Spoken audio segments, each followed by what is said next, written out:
What's your team going to do? They're going to jump the cage? All good. Jump the cage. Okay, picking fights with everybody today. Hopefully.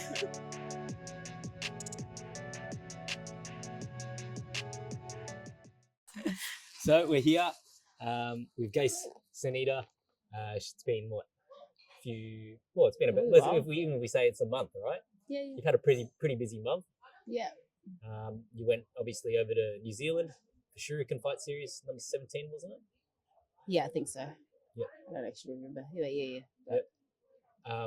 And then and then after that, 2 weeks later, you know, gone to ADC, or 3 weeks later, ADCC trials In over Thailand. in Thailand. Yeah. So Bangkok. I guess let's sort of recap it. So talk us through, obviously in the lead up to the Gina Gee fight, you know, what was training like, how was your camp, all that sort of stuff, and then you know, talk us through fight week and obviously the fight itself. Yeah.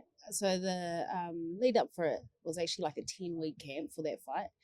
And it was good. Like I paced myself at the beginning. I didn't want to like burn myself out too early, but I pretty much took a lot of notes from my previous fight with Jamie and just had a lot of things that I wanted to work on, like both like for specific skill set in the cage, but also just in between that camp. So in between that camp, I did a lot of upskilling. So when the Gina fight came up, it was like just zoned in on the game plan. And yeah, we paced ourselves out at the start, focused more on just how to mix it up and getting a little bit more comfortable as soon as we got into the cage. But the game plan was, for pretty much how the fight played out, was to find our way inside, obviously try and stay a little bit more responsible with my hands and keep my defense going, and then eventually finding my way in to just shoot.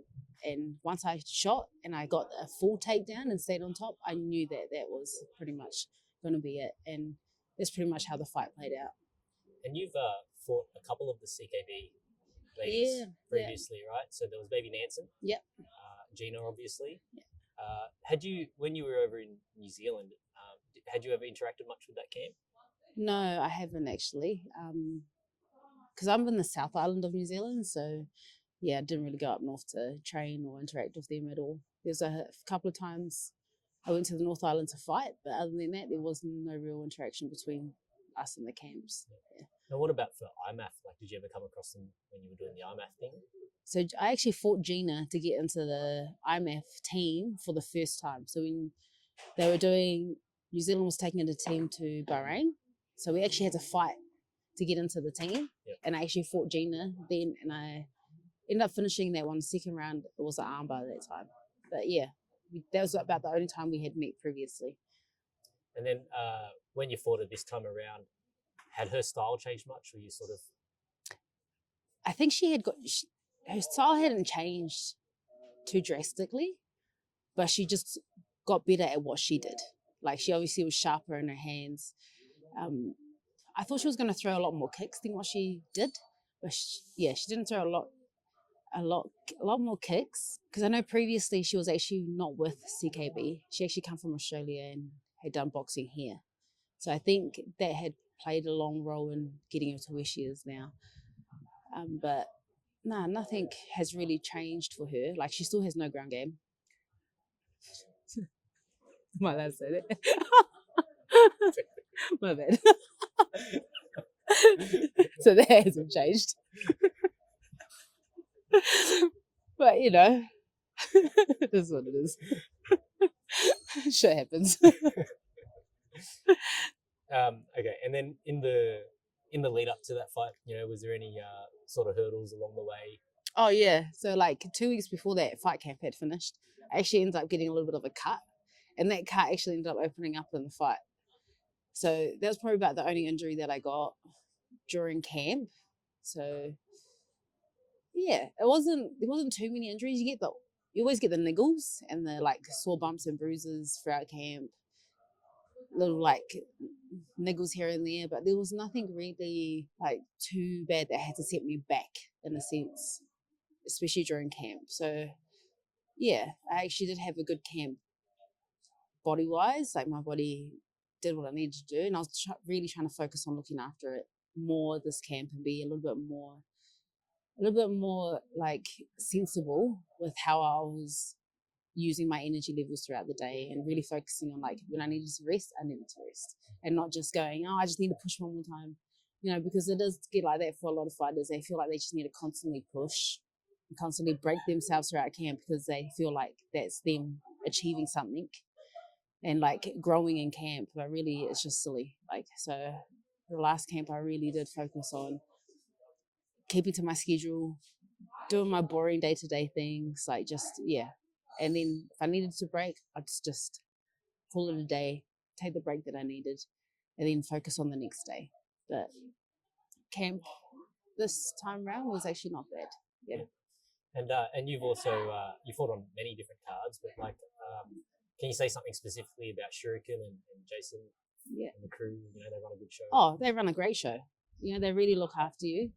They just, the communication skills are on. Like you come across a lot of promotions and a lot of people who just will say, yeah, do the show, but it's not till like the start of fight week or like 2 days before you got to fly out when they're sending you the tickets, things like that. And just things like when I get there, they're really facilitating for like if you need places to cut weight or if you need to go do a shakeout, they're really facilitating for fighters.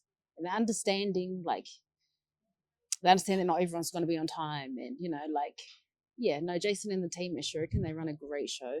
And fight night is always just, they keep the ball rolling. They keep the ball rolling. Everyone knows where they got to be. As soon as you walk in the door for the venue, okay, sweet, find your place. They kind of direct you to where you got to go, give you the options of what rooms you need. But it's honestly like the best promotion in New Zealand to date. There's no one else that can beat Jason and his team because they work as a team and they put on such a great show. But they also cater to the fighters' needs, not just put on a great show, but in the background it goes to shit, So, yeah, I've nothing but great things to say about Jason and the team. And I look forward to, I know they got a few more shows this year, so I look forward to seeing how many more people they get on there and how many more fighters they can push through. And it's just a great way for both Australia and New Zealand to get some talent in there. We're a talented bunch of people here. And it's just good for the world to see now, especially now it being on UFC Fight Pass. It's awesome. So first time on a Fight Pass show for you, or have you been on a Fight Pass show before? No, yeah, that was my first time. Yeah, it was my first time on the Fight Pass show. And I was kind of glad I got to show a little bit of that fighter in me. Like the way we just get in amongst it. Like we actually fight. I was happy to show that I could fight and happy to show a little level to my IQ of trying to get in there, staying safe. I took damage, but I actually didn't take as much damage as people thought I took, and then at the end of the day, I've managed to finish a fight against someone who's a lot bigger than me in size, so I was really happy that I was actually able to show and put on an entertaining fight as well as be on a different level stage where a little bit more eyes are open to that, what do you call it, platform. Yeah. And then at the end of that fight, when you finished Gina, you obviously, in your celebration, you walked over to a corner and you oh yeah finger to the lips. Can you talk about that? Yeah. Listen, I understand that people will always root for their team and but for myself, there's a sense of level you hold yourself at, especially when you get to a higher level, And I mean, nothing but love for the famous people. But I mean, sometimes you just gotta show. She had the boys in her corner, obviously her team. You got Izzy there, you got Dan Hooker there.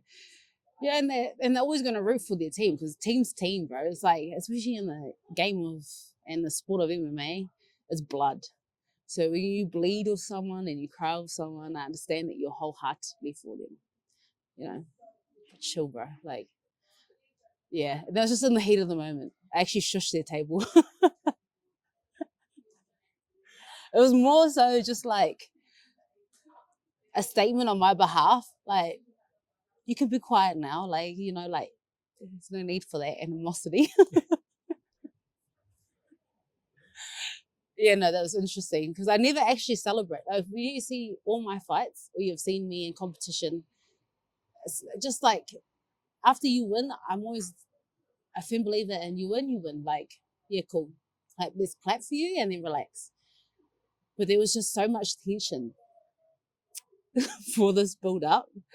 Even at the weigh-ins, there's a bit of tension. Even in like just that whole face off, like there's a bit of tension. And I know, you know, you come into the room and your team's there, and you gotta have that mean mug, and you gotta have just that, you know, like you look at them and you're with your team, so you like can side eye everybody and whatnot.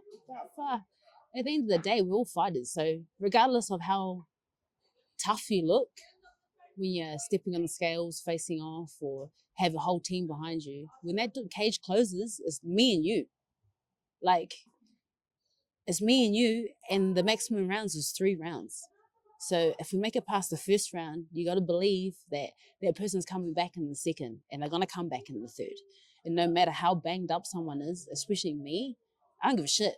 Like, if I'm banged up, if I'm bleeding, if I freaking have my tennis elbows playing up, like if I can't use my left leg, I'm going to come back. And if you haven't killed me in the first and second, I'm going to come back and kill you in the third. Like, and it doesn't matter what your team is or who you're from or who you train with. It's me and you. So, yeah, when I celebrated that win, it was more so just like a statement to them and to anyone else who just like talks a big talk, like has a resume, whatever. Like, I don't care. But when that cage closes, it's literally me and you. Like, what is your team going to do? They're going to jump the cage? All good. Jump the cage. Okay, picking fights of everyone today. I'm kidding. Okay, and then what about post fight? So what did you get up to post fight? Like, where did you go out to eat that night? What did we eat? We didn't actually do much. Like, literally, we went and got some kebabs, I think it was, some hot chips. Yeah, we didn't do much else.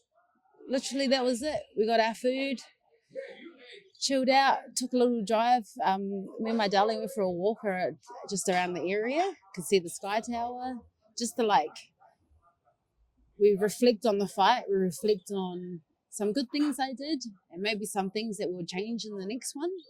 But that's pretty much what we did. We did some reflection and just hung out. Like, woke up fresh in the morning, did some washing. Yeah, I did everyday things and did things that will help us progress to the next one. And just replan our life of what it looks like over the next 24 hours. And yeah, we did a lot more eating the next day. Like, we went and checked out some cafes around Auckland.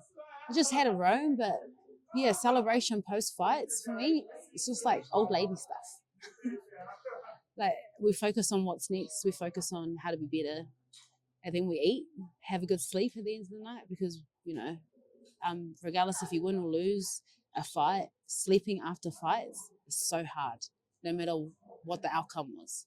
So just getting my energy levels back down to like relaxed, and my mind back down to like time to close off for a little bit. Yeah, that's all we did. Like, I'm the most boring person in the world if you travel with me. I just eat, sleep, and do what I need to do to get the job done, and then, yeah, head home.